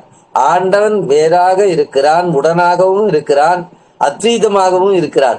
இங்கனம் கந்தர் அனுபூரி என்ற தொகைநிலை சுற்றுடல் மூவகை தொகாநிலை தொடர்களை விரித்து பக்குவமடைந்தார்க்கு ஒவ்வொருவரும் கந்த கடவுளும் கலப்பினால் ஒன்றுபட்டு நிற்கும் அத்வீத நிலையும் பொருளால் கந்த கடவுள் அவரும் வேறாய் நின்று காட்டும் உதவியையும் செய்யும் அத்வீத நிலையை செலுத்தி நிற்கும் தன்மை உள்ள கந்தவேள் அவரோடு உடனாக நின்று உதவி செய்யும் அத்வீத நிலையும் குறித்து மூவகை அத்வீத நிலையையும் அனுபூதி பதிஞானத்தை குறிக்கும் என உணர்க. இது கொஞ்சம் கடினமாக இருந்தாலும் நீங்க கந்தர் அனுபூதி படிக்க இதெல்லாம் நான் கொஞ்சம் சொல்லும் போது விரிவாக சொல்லுகிறேன். இப்போதைக்கு அந்த முன்னுரை அப்படியே சொல்லிடுறோம். எனவே கந்தர் அனுபூதி என்பது அத்தகைய மெய்யுணர்வை பற்றி கூறும் நூலுக்கு பெயராக அன்மொழி தொகையாக வந்தது. மேலே கூறிய மூவகை அத்வீத சிவஞான போதம் சூத்திரம் 14 சூத்திரம் இருக்குது. இதெல்லாம் அத சொல்ல அவையே தானாயிருந்து வினையில் போக்கு வரவும் பரி ஆணையின் நீக்கமின்றி நிற்கும் அன்றே என்று சூத்திரத்தால் நுவலப்படுகிறது. அவையே தானாய் என்ற சொற்றுடர் அவையே தானாய் என்ற 3 வகைப்பட்டு நின்று பொருள் தருகிறது. ஆதலால் அந்த அனுபூதிக்கு இவ்வளவு மொழி எழுதி, அதனால் இந்த கந்தர் அனுபூதியில் காதலால் தினம் ஓதுவோர் கந்த வேளுடன் கலந்து அத்வீதமாக எய்தி சிவஞானம் பெற்று பேரின்பம் பெறுவார் அப்படின்ட்டு வாரியார் சாமி அந்த முன்னுரை எழுதியிருக்கிறார். நான் அவர்கள் சொன்னதை நான் விளக்கமாக இன்னும் சொல்லணும். அந்த முன்னுரையை அப்படியே சொல்லியிருக்கோம், எழுதின முன்னுரையை. அதுக்கப்புறம் முன்னுரையே இப்படி இருந்தா அந்த நூல் எப்படி இருக்கு நான் சொல்றேன். இந்த மிகப்பெரிய நிலை 1955 பட்னம் கோயில்னு சொல்லுவாங்க. அங்க சுவாமிகள் 10 நாள் கந்தர் அனுபூதியை சொல்லுகிறார்கள். அப்பெல்லாம் சுவாமி நின்று கொண்டு பேசுவார். இப்ப வாரியார் அமர்ந்த கோலத்துல நிறைய பேர் பார்த்தா, அப்புறம் நின்று கொண்டு பேசுவார். 45 வயது 60 வயது வரலாம் நின்றுதான் பிரசங்கம் பண்ணுவாங்க. அதுக்கப்புறம் தான் தளர்ந்த பிற்பாடு தான் அமர்ந்து பேசுவாங்க, நின்று பேசுவாங்க. அந்த கந்தர் அனுபூதி ஆரம்பிக்கிற அன்னைக்கு சொல்றாரு, என் காலை தொட்டு நான் கும்பிடுறேங்கிறார். ஏன்னா இந்த உடம்பு தானே இந்த கந்தர் அனுபூதி செய்யறதுக்கு உதவி செய்யறது. நீங்களும் உங்க காலை தொட்டு கும்பிட்டுங்க. ஏன்னா இந்த உடம்பு இருக்கிறதுனால தானே கந்தர் அனுபூதி உங்களுக்கு கேட்க முடியுதுன்னு சொல்றார். வாரியார் சுவாமி 7 ஆண்டு காலம் வீணை கற்றுக்கொண்டார் தென்மடம் வரதாச்சாரி சென்னையில. அவருக்கு குருநாதருக்கு ஏதாவது செய்யணும்னு ஆசை. அப்போ ஒருத்தர் வீட்டுல கொசப்பேட்டைங்கிற ஒரு வீட்டுல கிரக பிரவேசத்துல வீணை வாசிக்க கூப்பிட்டாங்க. சுவாமி புது ராகமா வாசிக்கிறார், ராகங்கள்லாம் வாசிக்கிறாரு. இங்க கூட்டம் என்ன பண்ணுது, எல்லாம் செட்டியார் கொலு பொம்மை மாதிரி உட்கார்ந்துது, கொலு பொம்மை மாதிரி உட்காருது, தலையே அசைக்கல. எப்பயுமே பேசுகிறவர்களுக்கு பாடுகிறவர்களுக்கு ரசிகர்கள் முக்கியம், பணம் 2வது. நல்ல ரசிகர்கள் இருக்கணும். நான் இப்ப வாரியார் சாமி சொல்றாரு, நான் பிரசங்கம் பண்ணிக்கிறேன், என் எதிரில் உட்காந்து ஒரு பேப்பர் படிக்கிறான், எனக்கு எப்படி இருக்கும்? ஆனா பேப்பர் படிக்க எங்கன்னா படிக்கலாம, என் எதிரிலே உட்காந்து பேப்பர் படிக்கிறான். பிற்பாடு பக்கத்துல இருக்கிறவனோட பேசுவான். இவன் கேட்கறது இல்லாம கேட்கறவங்களையும் கேட்க விட மாட்டான். நாம அதை சொல்லவும் முடியாது, ஏன்னா அவனா ஏற்பாடு பண்ணியிருப்பான்றார் வாரியார். ஆகையினாலே ரசிகர்கள் முக்கியம். அஸ்வதரன் கம்பளதரன் என்று கந்தர்வர்கள் இருந்தார்கள். அவங்க இசையை கேட்பதற்கான ஆட்கள் இல்லை. நேரா சிவபெருமான்கிட்ட சொன்னா, சாமி நாங்க பாடுறோம், யாரும் ரசிச்சு கேட்க மாட்டேங்கிறாங்க, எனக்கு நீங்க வரமா கொடுக்கணும், நாங்க 24 மணி நேரம் பாடின்னு இருப்போம், நீ வந்து கேளு, நீ ஞானஸ்தன், நீ வந்து சங்கீதத்தினுடைய உச்சம், எல்லா கலைகளுக்கும் சிவபெருமான் தான் தலைவன். ஈசானாம் சர்வ வித்யானாம் ஈசானாம் சர்வபூதானாம்னு சொல்லுவாங்க. ஆண்டனுடைய ஈசானமுத்துல இருந்தா இந்த சகல கலைகளும் இந்த ஞானங்களும் உதித்தன. ஆகையினால நீ கேளுன்னாரு. சாமி இல்லைன்னு சொல்லுவார. அவங்க 2 பேரையும் தோடா மாத்திக்கினாராம். தோடு மாதிரி இப்பெல்லாம் நம்மள காதுல போட்டு தானே கேட்கறாங்க எல்லாரும். அதுவே அதை முதல்ல கண்டுபிடிச்ச சிவபெருமான் தான். அந்த அஸ்வதரன் கம்பளதரன் 2 பேரையும் காதுல தோடா மாத்தி நீங்க பாடிக்கினே இருங்க, நான் கேட்டுக்கினே இருந்தேன். அதனாலதான் ஞான சம்பந்த தோடுடைய செவியன்னு போட்டாரு. அந்த தோடு எதை குறிக்கினா, நீ கம்பளதரன் அஸ்வதரன் பாடலை கேட்கிறேன், என் பாட்டையும் கொஞ்சம் கேளுங்கிற நுட்பாதல இருக்கான். தோடுடைய செவியன் விடையேறி தூவன் மதிசூடின்னு பாடினதுல அது வாரியா அர்த்தம் சொல்றாரு. ஆகையினாலே நல்ல ரசிகர்கள் வேண்டும். சாமி பார்த்தாரு, இந்த வீணையை தூக்கி தூரம் வச்சுட்டாரு. இந்த மக்கள் ரசிக்கலைன்னா அது எவ்வளவு நேரம் பாட முடியும்? அப்பா கிட்ட அப்ப இளமையிலேயே அவர் படிச்சிட்டார். 12 வயசு இருக்கும்போது 10,000 பாடல் அப்பாவோட பிரசங்கம் கேட்டு கேட்டே அவருக்கு எனக்கு பாதி அப்பாவோட பிரசங்கம் கேட்டே எனக்கு அந்த கலை தானா வந்துடுச்சுன்னு எழுதுறாரு. அப்புறமா என்ன பண்றாரு, கந்தர் அனுபூதியிலே நான் இந்த அந்த பெருமைக்காக சொல்றேன். 7வது கெடுவாய் மனனே கதிகேள் கரவாது இடுவாய் வடிவேல் இறைதாள் நினைவாய் சுடுவாய் நெடு வேதனை தூள்படவேகிற இந்த ஒரு கந்தர் அனுபூதி எடுத்து சுவாமி அன்னைக்கு 4 மணி நேரம் பேசினாராம். எவ்வளவு நேரம்? 4 மணி நேரம். 4 மணி நேரம் பேசினா யாரு கேட்பாங்க? அவர் அவ்வளவு ஆர்வத்தோட அப்ப கேட்டிருக்கிறாங்க. எல்லாரும் ஆஹா ஓப்போம்னாங்களாம் சாமி பேச்சை கேட்டவுடனே. அப்பதான் சாமி முடிவு பண்ணாராம், இசை என்பது வைர நெக்லஸ் மாதிரி எல்லாராலையும் அனுபவிக்க முடியாது.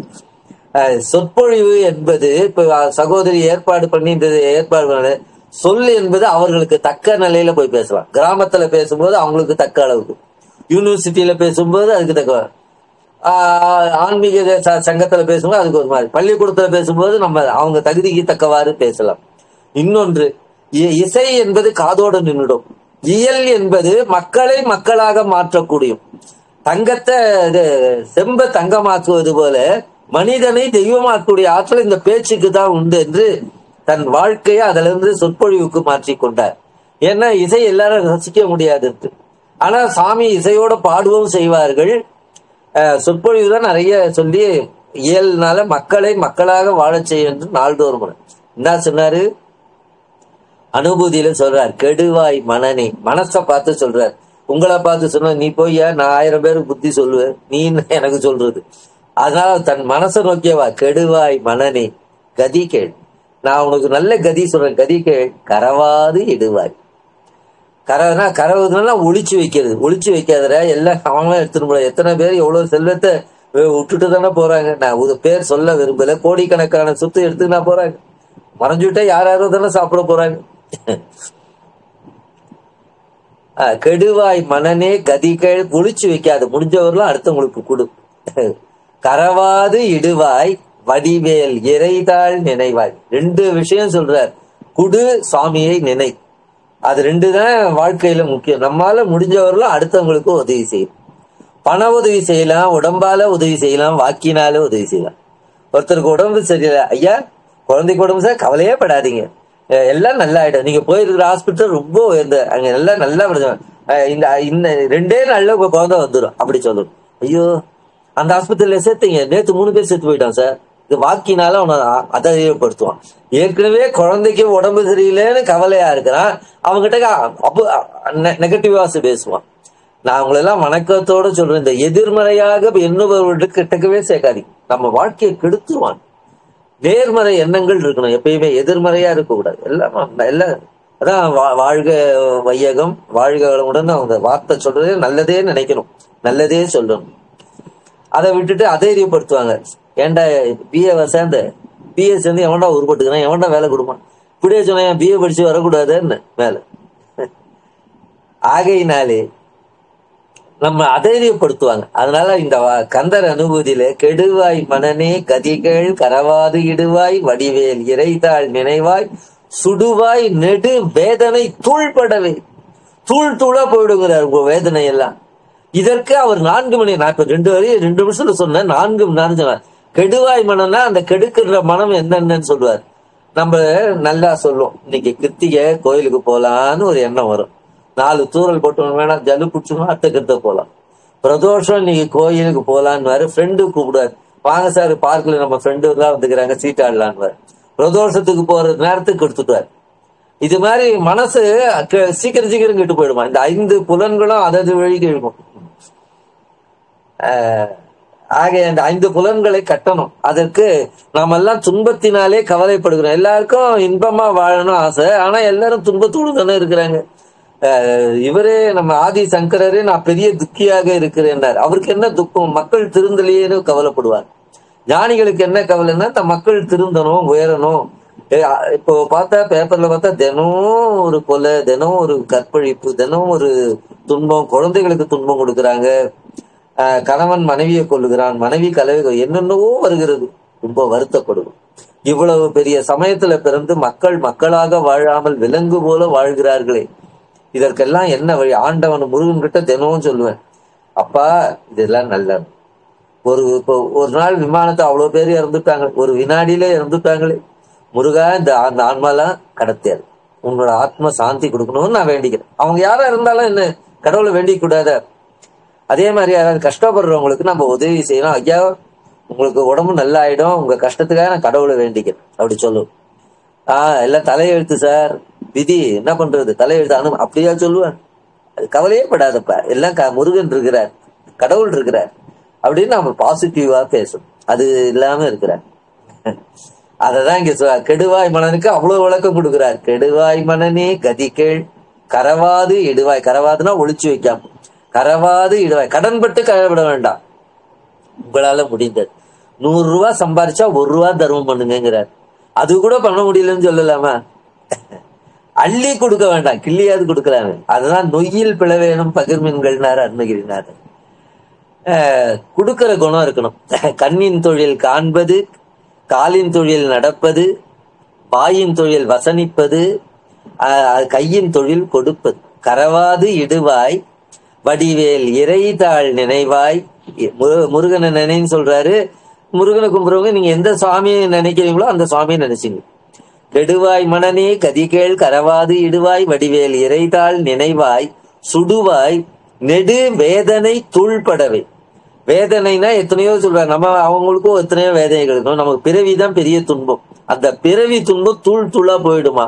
அதை இன்னொரு பாடல்ல சொல்லுவார், வினை ஓடவிடும் கதிர்வேல்வார். முருகப்பெருமானுடைய வேலாயுதம் வினைய ஓட விடுமா. நாம இங்க உட்கார்ந்து பகவான் நாம சொல்லி நல்ல விஷயங்களை கேட்கறது நம்ம பிரசங்கத்துல சொல்லுவோம். நம பார்வதீபதையே அரகர மகாதேவ. தென்னாடுடைய சிவனே போற்றி, நாட்டவர்க்கும் இறைவா போற்றி, வெற்றி வேல் முருகனுக்கு அரகரோகரா. இந்த மாதிரி சத்சங்கத்துல கலந்து கொண்டால் அந்த தெய்வ நாமங்களை கேட்கிறோம் பாருங்க. அதனால என்ன லாபம்னா, நமக்கு சஞ்சீத வினைன்னு ஒண்ணு இருக்குது, அது இன்னும் பல பிறவிகளை எடுக்கணும்.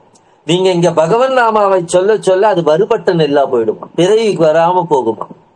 எவ்வளவு சுலபம். இப்ப கூவம் இருக்குது சென்னையில, கடல்ல போய் சேர்ந்துட்டு அதுக்கப்புறம் கூவம் கடல் எல்லாம் ஆயிடுது. ஆகையினாலே நாம எத்தனை பாவங்கள் செய்தாலும் ஆண்டவனை நினைத்து கொண்டால் நம் பிறவி துன்பம் போகும். அதான் நினைந்து குகாயன நினைந்துன்னுவார் திருப்புகழ். ஆகையினாலே இந்த கந்தர் அனுபூதியில ஒரு பாடல் சாம்பிளுக்கு சொல்றேன். அன்னைக்கு அவர் பேசும்போது அன்னிலிருந்து தான் தன் லைனை பிரசங்கத்துக்கு மாத்திக்கினாராம். வீணை வாசிச்சு எல்லாம் ரசிக்கல, அவனுக்கு ராகம்னா எல்லாம் வராகமா இருக்கு. அதுல இருந்து இந்த சொற்பொழிவு பண்ணோடனே எல்லாம் ஆஹாவோன்னு பாராட்டினாங்களாம். அப்போதான் தன்னை நம்ம சொற்பொழிவு தான் உயர்ந்ததுன்னு. அதனாலதான் நான் பேங்க்ல உத்தியோகம் பார்த்தாலும் வாரியார் சொன்ன ஞான கருத்துக்களை, ஐயோ அந்த மகானுபாவன் தினம் தினம் அவரே சொல்வார், என் வயிற்றுல இருக்கிற குடல் வாய்க்கு வர அளவுக்கு நான் கத்தி கத்தி பிரசங்கம் பண்றேன். என்ன காரணம்னா மக்கள் உயிர் வீணா பொழுது போக்கிடக்கூடாது. அரிதா கிடைச்ச இந்த மனித பிறவிய வீணா கழிச்சுடும். நம்மளுடைய இது மரண யாத்திரையா இருக்கக்கூடாது, சரண யாத்திரையா இருக்கு. ஆண்டவனை சரணம் அடையிறது. அதற்கு ரொம்ப உதவி செய்வது இந்த 51 திருப்பாடல்கள். கந்தர் அனுபூதி 51 பாடல்கள். அப்பா எங்களுக்கு எல்லாம் சாமி நீங்க சொல்லுவீங்க படிக்கணும்னு சொல்றீங்க, கந்த சஷ்டி கவசம் கூட ஒரு முறை படிக்க முடியல, எங்களுக்கு எல்லாம் வேலை சாமி. உண்மையாவே உங்களுக்கு அதிகமா வேலை இருக்கும். ஆனா வாரியார் அதுக்கு ஒரு வழி சொல்ற. 51 பாடல் உங்களால, வாரியார் சாமி தினம் 51 பாடலும் கண்ணீர் விட்டு உள்ளம் உருகி சாமிக்கு பூஜை. அதை பாக்குறவங்களுக்கு கண்கொள்ளா காட்சியா. இப்ப எனக்கு சொல்லும் போது கூட அந்த காட்சி அப்படியே சாமி கந்தர் அனுபூதி சொல்லிக்கினே முருகனுக்கு கண்ணுல நீர் அபிஷேகம் பண்ணுவார். 4 பேர் இருந்தா அந்த மாதிரி பண்ண மாட்டார். ஆத்மார்த்தமா பூஜை செய்யும் போது தெய்வத்தை அழுதால் உன்னை பெறலான்னு மணிவாசகர் சொன்னாரு. அது மாதிரி பூஜை பண்ணுவாங்க. அது மாதிரி இனி பூஜை பண்றதுக்கு ஆள் கிடையாது. அவரு பூஜை கந்தர் அனுபூதி சொல்லி தினமும் பூஜை பண்ணுவார். 51 பாட்டும் சொல்லுவார். 51 பாட்டும் நெஞ்ச கனகல்லுன்னு ஆரம்பிக்கும். ஆடும் பரிவேல் அணி சேவலேன பாடும் பணியே பணியாய் அருள்வாய் தேடும் கயமா முகனை செருவில் சாடும் தனியானை சகோதரனை. கடைசி பாட்டு உருவாய் அருவாய் உளதாய் இலதாய் மறுவாய் மலராய் மணியாய் ஒளியாய் கருவாய் உயிராய் கதியாய் விதியாய் குருவாய் வருவாய் அருள்வாய் குகனை. முதல் பாடல் ஆடும் பரிவேல், கடைசி பாடல் உருவாய் அருவாய். இந்த ரெண்டாவது சொல்லுங்க. அது சொல்லிட்டு அவர் விளக்கம் சொல்றாரு. முதல் பாட்டும் கடைசி பாட்டும் பாடினா முழுதும் பாடினதா அருணிநாதர் கணக்கு எழுதுகிறார்.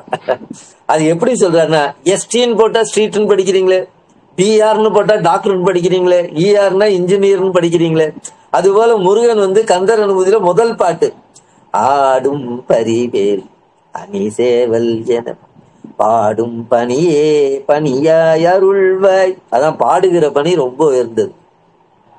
அளப்பில கீதம் சொன்னார்க்கு அடிகள் தாமே அருளுமாறுன்னார் அப்பர் சுவாமி. ஆடும் பரிவேல் அணிசேவல் என பாடும் பணியே பணியாய் அருள்வாய் தேடும் கயமா முகனை செருவில் சாடும் தனி யானை சகோதரனே. இந்த பாடலுக்கு விளக்கம்லாம் நான் கந்தர் அனுபூதின்னு தனியா சொல்லும் போது இந்த பாடலுக்கெல்லாம் ஒரு நாளைக்கு 5 பாடல் 10 பாடல் விளக்கம் சொல்லுவோம், விளக்கமா சொல்றேன். நிறைவான பாடல் உருவாய் அருவாய் உளதாய் இலதாய் மறுவாய் மலராய் மணியாய் ஒளியாய் கருவாய் உயிராய் கதியாய் விதியாய் குருவாய் வருவாய் அருள்வாய் குகனே. இந்த 2 பாடல் பாடுறதுக்கு எவ்வளவு நேரம் ஆகும்? அரை நிமிஷம் போதுமே என்றார் வாரியாசன். இந்த 2 பாடல் கூட பாட மாட்டேன்னா அருணகிரி பெருமானுக்கு நம்ம எவ்வளவு நன்றி சொல்லணும். இந்த 2 பாடல் பாடினாலே நம்ம பிறவி துன்பம் போய் எல்லா துன்பங்களும் போகும்னு சொல்றாரு.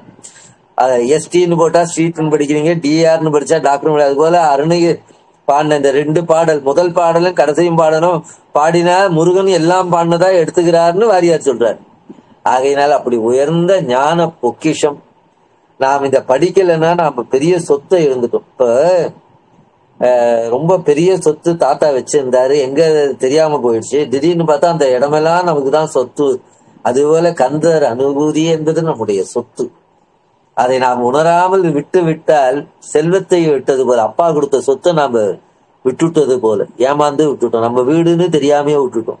இதுதான் ஞானம் தான் இந்த தருவது.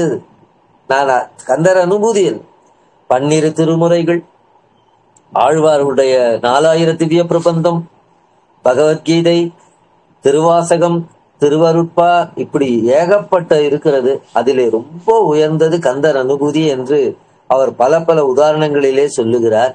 நமக்கு இறைவன் திருவருள் கூட்டும் பொழுது இந்த கந்தர் அனுபூதியை விரைவாக சிந்திக்கலாம் என்று சொல்லி வாரியார் சுவாமி முன்னுரைகள் எழுதினதே ஒரு புஸ்தகமா இருக்கு. அதிலே கந்தர் அனுபூதிக்கு ஒரு முன்னுரைன்னு எழுதியிருக்கிறாரு. அதைத்தான் இதுகாலம் உங்களுக்கு சொன்னேன். இதிலே இருக்கிற உயர்ந்த கருத்துக்களுக்கும் இனிமைக்கும் வாரியார் சுவாமி பொறுப்பு. நான் வெறும் போஸ்ட்மேன் மாதிரி அவர் கொடுத்த தபால உங்களுக்கு அப்படியே கொடுத்துட்டேன். ஆகையினாலே கந்தர் அனுபூதியை எல்லோரும் ஓத வேண்டும், படிக்க கூடாது. காதலாகி கசிந்து கண்ணீர் மல்கி ஓதுவார் தமிழ். இப்ப நம்ம வீட்டுக்கு ஒருத்தர் வராரு, வாங்க உட்காருப்பா. அப்புறம் பாட்டுக்கு புஸ்தகம் படிச்சுன்னு இருந்தா வந்தவன் போய் எழுந்து போயிடுவான். அவங்க வரவே வாங்க வாங்க வாங்க, எப்போ வந்தீங்க, நீங்க எல்லாம் வரது நான் ரொம்ப தவம் பண்ணிக்கிறேன் அப்படி சொல்லுவோம். வள்ளுவர் சொல்லுவார், மோப்ப திரிய இந்த அனிச்ச மலர் மோந்தாலே வாடிடுவான். நோக்க குழகம் 5 விருந்து நம்ம கொஞ்சம் சரியா பார்க்கலனாவே விருந்து திரும்பி போயிடுவான். அப்படி நம்ம காதலாகி கசிந்து ஏதோ வாரியார் சொன்னாரு, இந்த தம்பி ஏதோ சொல்றாரு, அவர் சொல்றாருன்னு சொல்லி படிக்கலாம். காதலாகி கசிந்து கண்ணீர் மல்கி ஓதுவார் தம்மை நன்னெறிக்கு உய்ப்பது நாதன் நாமம் நமச்சிவாய. ஞான சம்பந்தர் வாழ். அதுபோல யாருக்கோகோ படிக்கக்கூடாது. குழந்தைகள்லாம் அப்பா அம்மாக்காக படிக்கக்கூடாது, நமக்காக படிக்கணும். அப்பா சொல்றாரு, அம்மா சொல்றாங்க, நம்ம படிச்சா நம்ம நல்லா இருக்கு. நல்ல ஆடை போட்டா நமக்கு அழகாக அலங்கரிச்சுக்கணும்னு. படிப்பு தான் நம்முடைய செல்வம். அது இந்த ஜென்மா அல்ல, பல ஜென்மாக்கள். ஒருமைக்கண் தான் கற்ற கல்வி எழுமையும் ஏமாப்படுத்தும். எல்லா ஒரு பிறவியில பெருத்தா பிறவி எழுந்தோறும் எல்லா காலத்துக்கும் உதவும். நம்ம செல்வம் எல்லாம் கூட வராது, அறிவு நம்ம கூடவே வரும். ஆன்மாவும் அறிவும் ஒன்று. அத ஒரு இடத்துல சொல்றாரு வாரியார் சாமி, இந்த ஜென்மாவிலே நான் முருகனை வணங்கினால் அடுத்த ஜென்மாவிலேயே இந்த முருகனை தான் வணங்குவேன். ஏன்னா அது ஆன்மாவோட வந்துடும்.